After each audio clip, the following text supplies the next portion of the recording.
আমরা বক্তাদের মুখে জান্নাত অথবা জাহান্নামের বর্ণনা শুনি, কিন্তু পবিত্র কোরআনে জান্নাত এবং জাহান্নাম সম্পর্কে কিভাবে আলোচনা করা হয়েছে তা আমরা জানি না।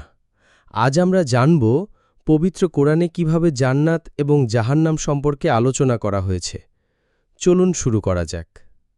নদী এবং খাবার সম্পর্কে পবিত্র কোরআনের সূরা বাকারার ২৫ নম্বর আয়াতে আল্লাহ পাক বলেন, وبشر الذين آمنوا وعملوا الصالحات أن لهم جنات تجري من تحتها الأنهار كلما رزقوا منها من ثمرة رزقا قالوا هذا الذي رزقنا من قبل وأتوا به متشابها ولهم فيها أزواج